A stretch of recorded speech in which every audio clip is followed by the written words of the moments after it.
Public School Bhuna. Welcome in day 9 of class 7 science chapter number 3 fiber to fabric. In last video we have started this chapter and discussed about fiber, natural fiber, synthetic fiber and wool from the sheep. ये topic हम last video में discuss कर चुके हैं. Today we are going to discuss wool from other animal and wool production. देखिए last video में हमने वूल from sheep discuss किया था, बट आज हम डिस्कस करेंगे कि शीप के अलावा हमें कौन कौन से एनिमल से वूल मिलती है. तो लेट वी स्टार्ट. मतलब शीप जो है वो मेन सोर्स है वूल का, बट फिर भी उसके अलावा बहुत सारे एनिमल्स हैं जिससे हमें वूल मिलती है. तो फर्स्टली कैमल से हमें मिलती है वूल, गोट से मिलती है एंड रैबिट से भी हमें वूल मिलती है.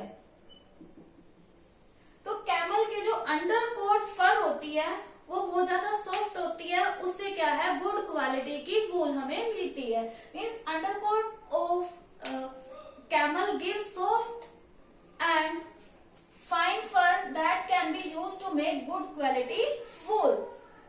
अब बेस्ट क्वालिटी का कैमल है, जो कैमल वूल किससे आता है? बैक्टीरियन कैमल से. ठीक है, बैक्टीरियन कैमल ये क्या है? कैमल की एक वैरायटी है जिससे हमें बेस्ट क्वालिटी ऑफ वूल मिलती है. और ये 2 हम्प्ड कैमल है. इसके क्या होते हैं? 2 हम्प होते हैं और ये कहाँ पाए जाते हैं? साइबेरिया में पाए जाते हैं ये कैमल. और भी कैमल की क्वालिटी है जिससे हमें बेस्ट क्वालिटी ऑफ वूल मिलती है. कौन कौन सी है? Llama and alpaca. ये भी कैमल की क्वालिटी है जिससे हमें गुड क्वालिटी ऑफ वूल प्राप्त होती है, ऑब्टेन होती है. नेक्स्ट वी मूव ऑन गोट. गोट भी 2 टाइप की, कश्मीरी गोट एंड अंगोरा गोट. कश्मीरी गोट से हमें मिलती है कश्मीरी वूल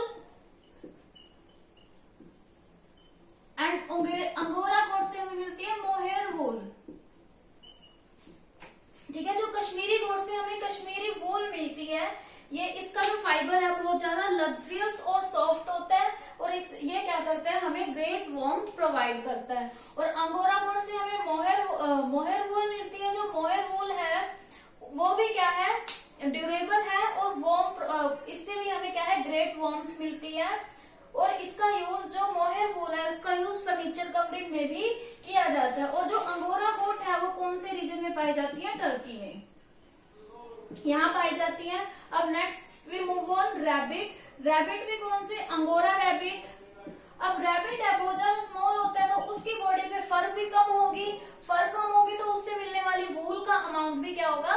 कम होगा. वूल कम होगी तो इसलिए वो क्या होती है?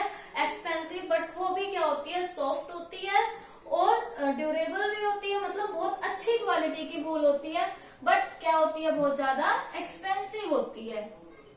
अब अंगोरा रैबिट उस रीजन में पाए जाते हैं जहां पे अंगोरा गोट पाई जाती हैं. Okay, these are the animal except sheep that give us wool.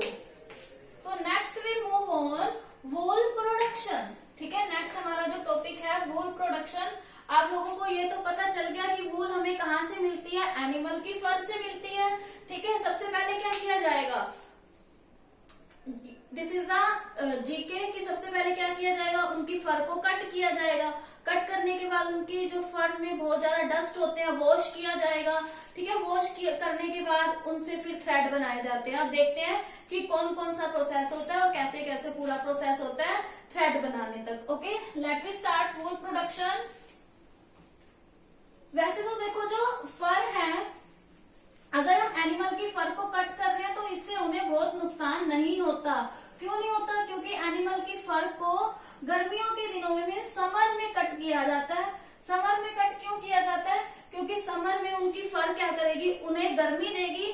तो उनकी फर, अगर हम उनकी फर को कट कर देंगे तो कट करने से उनकी बॉडी में एयर पास हो जाएगी और ज्यादा गर्मी उन्हें नहीं लगेगी. ठीक है, विंटर्स में नहीं कट किया जाता क्योंकि विंटर्स में भी वो उनकी फर जो है वो उन्हें वार्म रखती है, क्योंकि वो अपने अंदर एयर को ट्रैप कर लेती है. तो अंदर की हीट को एयर बाहर नहीं आने देती और बाहर की जो ठंड होती है उसको अंदर नहीं जाने देती. इसीलिए एनिमल की फर को विंटर्स में रिमूव नहीं किया जाता। कब रिमूव किया जाता है? समर में रिमूव किया जाता है। और वो क्या है, उनके लिए हेल्पफुल है, उसको कोई नुकसान नहीं होता एनिमल्स को। तो फर्स्ट स्टेप यही है वूल प्रोडक्शन का, शेयरिंग। शेयरिंग क्या होता है? The superficial removal of hair और फर, मीन्स जो फर है या फिर सुपरफिशियल हेयर है उनको रिमूव करने का process, that is called sharing. अब शेयरिंग जो है एनिमल्स को हर्ट नहीं करती, उनकी क्या करती है, हेल्प करती है। ठीक है। Next process is scouring. Scouring क्या होता है? जब हमने हेयर कट कर लिए उसके बाद उनके हेयर्स को या उनकी फर को वॉश करना, ताकि उसके अंदर से डस्ट पार्टिकल रिमूव हो जाए, उस प्रोसेस को हम क्या बोलेंगे, स्काउरिंग। ठीक है। उसके बाद स्काउरिंग जो है वो मशीन की हेल्प से की जाती है। नेक्स्ट क्या है, स्काउरिंग के बाद ग्रेडिंग। अब हर एक शीप या हर एक एनिमल सेम तो नहीं होता, उनकी फर को हमने कट किया, कट करने के बाद सारे इकट्ठे कर दिए और वॉश कर दिए। ठीक है। उसके बाद ग्रेडिंग की जाती है, मीन्स डिफरेंट वैरायटी ऑफ फर, उसको क्या करते हैं हम, डिफरेंट डिफरेंट कर लेते हैं ताकि उनसे अलग अलग क्वालिटी की वूल बन सके। तो इसी प्रोसेस को हम क्या बोलते हैं, ग्रुपिंग बोलते हैं। उनके फीचर के अकॉर्डिंग हम उनकी फर को अलग कर लेते हैं, उनके ग्रुप बना लेते हैं अलग अलग, उनकी लेंथ के अकॉर्डिंग, उनके कलर के अकॉर्डिंग या फिर उनके टेक्सचर के according. Okay. Next process is dyeing. अब जब हमने अलग अलग वैरायटी की वूल अलग अलग वैरायटी की फर अलग कर ली, उसके बाद हम उसे क्या करते हैं, डाइंग करते हैं। डाइंग का मतलब क्या है, मीन्स उस पे हम कलर कर देते हैं। ओके।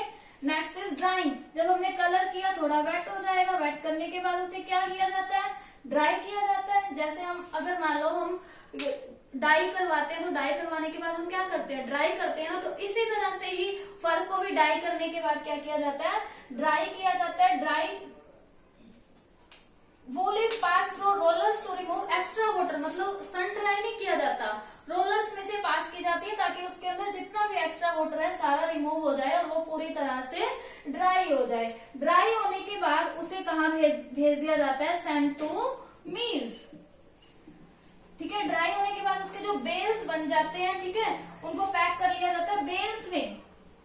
फिर जो बेल्स होते हैं उन्हें कहा, मिल्स में भेज दिया जाता है। फिर वहां बेल्स से क्या बनाए जाते हैं, यहाँ तक बेल्स बन गए, फ्रॉम बेल्स टू क्लॉथ। फिर क्या करते हैं, बेल्स से क्लॉथ बनाते हैं। पहले क्या बनेगा, थ्रेड बनेगा, थ्रेड के बाद क्लॉथ बनेंगे, मीन्स बेल्स टू थ्रेड, फिर थ्रेड टू क्लॉथ। अब देखते हैं कैसे बनता है। सबसे पहले जो बेल्स है, बेल्स को फिर से वॉश किया जाता है ताकि उसके अंदर से जो एक्स्ट्रा चीज है, एक्स्ट्रा मतलब डर्ट है, डस्ट है, वो रिमूव हो जाए। ठीक है। फिर से वॉश करने के बाद उसे जो फ्लीस होता है उसे मशीन में से पास कराया जाता है, वो रोलर होते हैं, ठीक है, उसमें से पास करा के फिर एक कॉम्बिंग मशीन होती है, कॉम्बिंग मशीन में से पास कराया जाता है। जब कॉम्बिंग मशीन में से उसे पास कराया जाता है तो उसके क्या बन जाते हैं, थ्रेड बन जाते हैं। ठीक है। जो कोम्ड फाइबर होंगे वो twisted into thread of wool, मतलब कोम्ड फाइबर क्या होते हैं, आपस में ट्विस्ट हो जाते हैं और जिससे क्या बनता है, वूल का थ्रेड बन जाता है। जब वूल का थ्रेड बन गया तो फिर क्या करेंगे,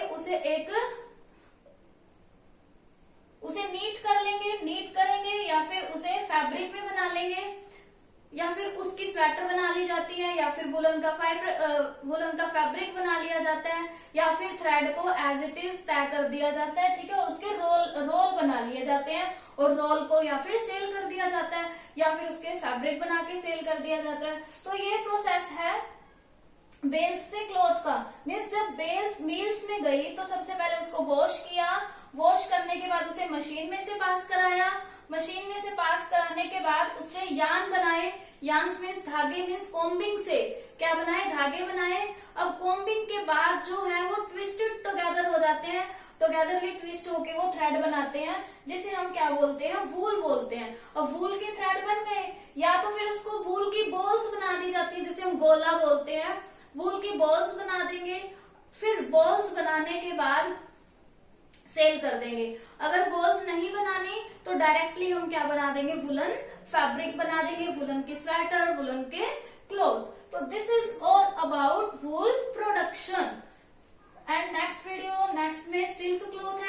next video we will discuss silk and silk production. But before production of silk, we are going to discuss health hazard in wool production. कि wool production जब हो रही है मिल में तो उससे क्या क्या हेल्थ hazard हो सकते हैं. अब देखो जो कपड़े की फैक्ट्री में काम करते हैं उससे क्या है, वहां पर बहुत ज्यादा रुई सी उड़ती रहती है, जिससे क्या होता है एंथ्रेक्स की डिसीज हो सकती है. ठीक है, एंथ्रेक्स क्या है, एक रेस्पिरेटरी इन्फेक्शन है. ठीक है, ये किससे होता है, बैक्टीरियम से, या फिर डर्टी जो वूल है वो वहां पर फ्लाई होती रहेगी, जिससे एंथ्रेक्स की डिसीज हो जाती है. बट आजकल क्या है, एंथ्रेक्स को प्रिवेंट करने के लिए वैक्सीन डेवलप हो चुकी है, और अगर जो भी रेस्पिरेटरी इन्फेक्शन होते हैं सबके लिए वैक्सीन डेवलप हो चुकी है. Besides, people have also learned to manage animal well and prevent infection from spreading. But आजकल क्या है, जो लोग एनिमल्स को रियर करते हैं उन्हें बहुत अच्छे से रियर करने लग गए हैं ताकि बीमारियां जो है वो स्प्रेड होने से बच जाए. मीन्स मेन प्रॉब्लम यही है, जो वूल प्रोडक्शन की फैक्ट्री में काम करते हैं उससे एंथ्रेक्स की कौन सी डिसीज हो सकती है, एंथ्रेक्स की. ठीक है, किसकी वजह से होती है ये, बैक्टीरियल इन्फेक्शन, बैक्टीरिया स्प्रेड हो जाते हैं जिसकी वजह से ये डिसीज होती है. तो student, you have to read this chapter till wool production from your book. Thank you, bye bye, keep studying, stay home, stay safe.